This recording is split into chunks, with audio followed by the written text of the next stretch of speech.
Glória a Deus. Vamos ler Atos capítulo 11. Nesta manhã, Atos capítulo 11. Chegou ao conhecimento dos apóstolos e dos irmãos que estavam na Judéia, que também os gentios haviam recebido a palavra de Deus. Quando Pedro subiu a Jerusalém, os que eram da circuncisão, ou seja, os judeus, o arguíram, dizendo: entraste na casa de homens incircuncisos, comestes com eles? Então Pedro passou a fazer uma exposição por ordem, dizendo: eu estava na cidade de Jope, orando. Num êxtase tive uma visão, em que observei descer um objeto como um grande lençol baixado do céu, por 4 pontas e vindo até perto de mim. Olhando para dentro dele, eu vi quadrúpedes da terra, feras, répteis e aves no céu. Ouvi também uma voz que dizia: levanta-te, Pedro, mata e come. Ao que eu respondi: de modo nenhum, Senhor, porque jamais entrou na minha boca qualquer coisa comum ou imunda. Mas a segunda vez essa voz do céu falou: ao que Deus purificou, não consideres comum. Isso aconteceu por 3 vezes e de novo tudo se recolheu para o céu. Na mesma hora pararam junto da casa em que estávamos 3 homens enviados de Cesareia para encontrar comigo. Então o Espírito me disse que eu fosse com eles sem hesitar. Eles foram comigo, estes 6 irmãos, e entramos na casa daquele homem. Ele nos contou que viu um anjo em pé na sua casa e que o anjo disse: envia a Jope e manda chamar Simão, por sobrenome Pedro. Ele te dirá palavras mediante as quais serás salvo, tu e toda a tua casa. Quando eu comecei a falar, caiu o Espírito Santo sobre eles, como também sobre nós no princípio. Então me lembrei da palavra do Senhor que disse: João na verdade batizou com água, mas vós sereis batizados com o Espírito Santo. Pois se Deus lhes concedeu o mesmo dom que a nós nos outorgou, quando cremos no Senhor Jesus, quem era eu para que pudesse resistir a Deus? Ouvindo eles essas coisas, apaziguaram-se e glorificaram a Deus, dizendo: logo também aos gentios, ou seja, os não-judeus, foi por Deus concedido o arrependimento para a vida. Versículo 19 também. Então os que foram dispersos por causa da tribulação que sobreveio a Estevão, se espalharam até a Fenícia, Chipre e Antioquia, não anunciando a ninguém a palavra, senão somente aos judeus. Alguns deles, porém, que eram de Chipre e de Cirene, e que foram até Antioquia, falavam também aos gregos, anunciando o evangelho do Senhor Jesus. A mão do Senhor estava com eles, muitos crendo se converteram ao Senhor. A notícia a respeito deles chegou aos ouvidos da igreja que estava em Jerusalém, e enviaram Barnabé até Antioquia. Tendo ele chegado, ele viu a graça de Deus, se alegrou, exortou a todos que com firmeza de coração permanecessem no Senhor, porque era homem bom, cheio do Espírito Santo e de fé, e muita gente se uniu ao Senhor. E partiu Barnabé para Tarso à procura de Saulo. Tendo encontrado, levou para Antioquia, e por todo 1 ano se reuniram naquela igreja e ensinaram numerosa multidão. E em Antioquia foram os discípulos pela primeira vez chamados cristãos. Amém.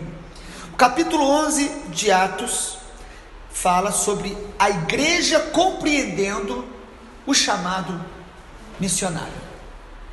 Até o capítulo 10, o evangelho estava sendo pregado apenas para judeus.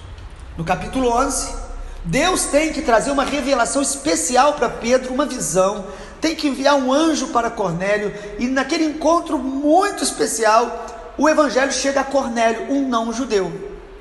Pedro teve dificuldade de entender isso, e Pedro foi guiado pelo Espírito Santo.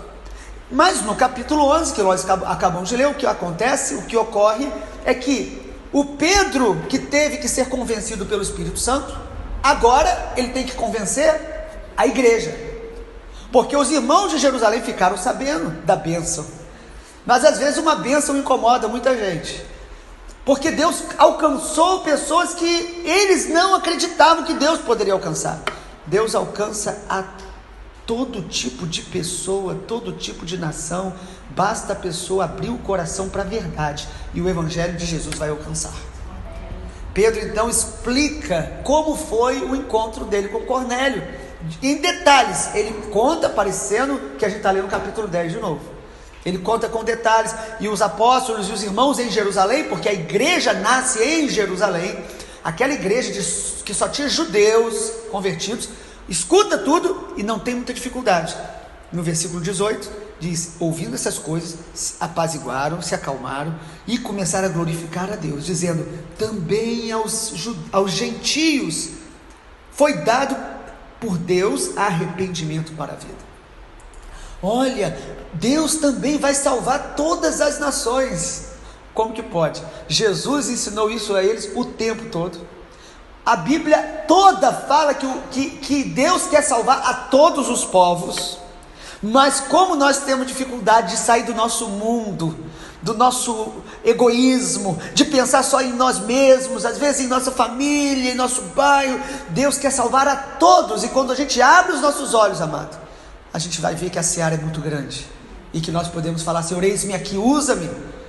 A igreja começa a compreender então a obra missionária para todas as nações, no capítulo 11.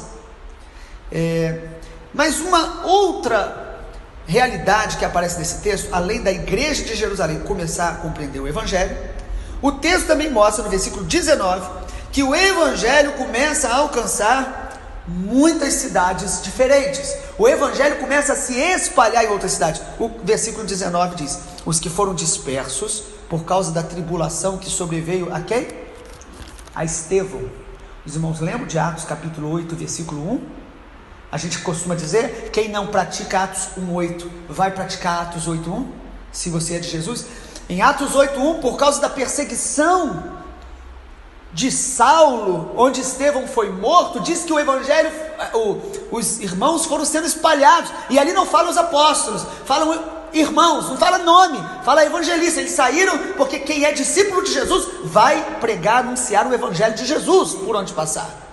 Precisa de título, não precisa de nome, não precisa ser reconhecido, ele precisa apenas ser cheio do Espírito Santo, que ele vai proclamar o evangelho de Jesus. E o versículo 19 diz que eles foram dispersos por causa da tribulação, se espalharam: Fenícia, Chipre, Antioquia. Porém, olha um detalhe aí no texto, versículo 19: mas eles não anunciavam a ninguém a palavra, senão somente aos judeus. Então até aqueles que foram pregando, eles chegavam no lugar, eles viam um judeu, porque entendiam que a promessa era para Israel. A promessa da vinda do Messias era assim, que o Messias nasceria em Israel. Ele seria judeu, mas ele seria o salvador de todas as nações. Paz na terra para todos os povos. Esse é o evangelho, essa era a mensagem. Mas no versículo 19 diz que ainda havia naqueles que foram espalhados uma dificuldade. Porém, numa cidade. Qual cidade? Antioquia. Versículo de número 20. Alguns que eram de Chipre e de Cirene foram até Antioquia, e lá falavam também aos gregos. Em Antioquia, essa pequena cidade, num lugar estratégico, pequena entre aspas, era a terceira maior do Império Romano, era do tamanho da nossa cidade aqui, Campos dos Goytacazes, 500 mil habitantes, se calcula, os historiadores acreditam que poderia ter.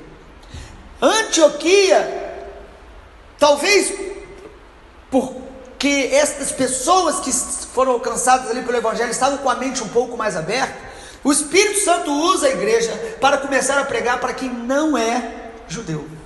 Quantas vezes a gente tem dificuldade de pregar para certas classes de pessoas, tipos de pessoas, e às vezes de outros contextos, mas nós precisamos pregar o evangelho a todos, aos mais pobres, aos mais ricos, aos ciganos, aos quilombolas, aos indígenas, ao sertão nordestino. Nós temos que pregar o evangelho aos nossos amigos mais difíceis, anunciar o evangelho. E lá em Antioquia, barreiras eram quebradas, eles começam a pregar a quem não era judeu.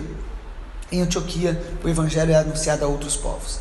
E o que ocorre em Antioquia? Um avivamento.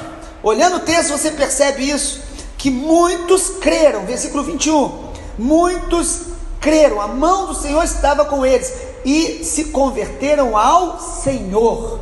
Não se converte a uma pessoa, a uma igreja, se converte ao Senhor. Senhor aqui não é Senhor no sentido pronome de tratamento, é o Senhor dono de tudo, Senhor de tudo, que nós nos sujeitamos a Ele, nós o obedecemos, nós não questionamos, nós não endurecemos o coração, nós obedecemos o Senhor. Eles se convertem de tal maneira, o avivamento é tão grande, que aí a notícia chegou de novo lá em Jerusalém. Jerusalém tem que saber do que está acontecendo. A igreja mãe, a igreja de onde nasceu, onde o evangelho começou, lá em Jerusalém, a igreja sabe do que está acontecendo em Antioquia, faz o quê? Quando a igreja sabe do que o Senhor está fazendo, manda alguém responsável para ir lá supervisionar. E dessa vez eles não mandaram apóstolos, mandaram Barnabé. E Lucas, que escreve o livro de Atos, ele faz questão de destacar: esse Barnabé era homem cheio do Espírito Santo, homem bom, homem de fé. E quando Barnabé vê o avivamento de Antioquia, o que ele faz? Ele vai atrás de um homem que a igreja de Jerusalém tinha mandado de volta para casa. Um homem famoso, conhecido porque ele perseguia a igreja, extremamente culto, mas esse homem não estava mais no cenário da igreja. Os historiadores acreditam que passou-se pelo menos de 7 a 8 anos, onde aquele irmão nosso, Saulo, que ninguém mais falava dele, provavelmente, por ler Gálatas capítulo 1, provavelmente nesse tempo, ele pregava próximo da cidade dele, lá em Tarso, mas ele não estava no contexto principal da igreja, do que o Senhor estava fazendo naquele momento que estava sendo registrado. E Barnabé lembra dele. Amado, os homens podem esquecer da gente, Deus permite que passemos tempos, às vezes, num certo isolamento, uma certa solidão. Sabe para quê? Para a gente estar mais com Ele, para a gente estar mais humilde, para a gente conhecer mais o Senhor. Os tempos de solidão são extremamente úteis quando corremos para a presença de Deus. O nosso irmão Saulo estava esquecido, mas não de Deus. Você imagina quando Barnabé chegou na casa dele, chamando ele, e era longe, Antioquia para Tarso, chegou chamando Saulo, provavelmente ele devia estar orando. Ele, quem é esse? Barnabé. E ele conheceu, porque Barnabé foi aquele que, quando os apóstolos falaram, sai daqui, esse homem aí é perigoso, Barnabé, não, Deus está fazendo a obra. Barnabé tinha um coração. Tem pessoas que Deus vai encher mais de uma compaixão, de uma misericórdia, e nós temos que aprender com essas pessoas. E ele traz Saulo, para quê? Para ser líder com ele de uma igreja. Qual igreja? De Antioquia. E por que nasceu a igreja de Antioquia? Por causa da perseguição de Atos capítulo 8. E quem foi que perseguiu em Atos capítulo 8? O próprio Saulo. Ou seja, Saulo agora vai ser pastor da igreja que ele ajudou a começar com a perseguição que ele fez lá atrás. Já pensou um negócio desse? E aí, como o evangelho chegou até aqui? Foi quando você começou, você estava lá atrás, com o coração duro, não conhecia Jesus, mas agora ele vai apacentar esse povo, ele vai ensinar esse povo, ele vai discipular esse povo. Nesse lugar, em Antioquia, o versículo 26, o último que a gente leu, diz que os discípulos foram chamados pela primeira vez de cristãos. Não era uma coisa tão positiva, cristão é pequeno Cristo. Por outro lado, era uma coisa interessante, porque estavam identificando aqueles que estavam ali reunidos, e que eles eram seguidores de Jesus, que eles queriam se parecer com Jesus. Ou seja, a igreja de Antioquia, ela marcou aquele lugar. É uma igreja que serve de exemplo para nós hoje. Amado, nós precisamos saber olhar para os bons exemplos e se inspirar neles. Tem muita gente hoje frustrada com o evangelho, frustrada com a igreja, com o pastor, mas porque se alimenta apenas de más notícias. Nós precisamos olhar que o Senhor tem feito grandes coisas e coisas lindas em muitos lugares. E nós precisamos olhar para a igreja de Antioquia e perceber, eles foram chamados de cristãos, porque de alguma forma, a maneira deles viver, a maneira deles falar, eles demonstravam que eles eram leais a Jesus, eles pertenciam a Jesus, eles queriam viver o evangelho que o Senhor Jesus os ensinou. E esse nome cristão parece que realmente não se tornou comum. Ele só aparece 3 vezes na Bíblia, enquanto discípulos no Novo Testamento aparece mais de 270 vezes. Ou seja, acima de tudo, diz aí, nós somos discípulos. A palavra Talmud, né? O talmid, discípulo, ou seja, alguém que tem um senhor, ele obedece a um mestre, ele segue os passos de alguém, ele está no caminho com o seu mestre para imitá-lo, para aprender sempre, para ser humilde como Jesus, para ter o caráter como o de Jesus. É alguém que imita o seu senhor, que se submete, que obedece. A Bíblia fala de algumas características dos discípulos: negar a si mesmo, tomar a cruz, permanecer em Jesus, permanecer na palavra, amar como Jesus amou. São características que são indispensáveis para se conhecer um verdadeiro discípulo de Jesus. Que a igreja de Antioquia e que a igreja de Jerusalém nos ensine alguma coisa nessa manhã. Nos ensine a compreender que o Evangelho, ele nos transforma, mas ele precisa ser levado a todas as nações da terra para a glória do Senhor Jesus. Amém.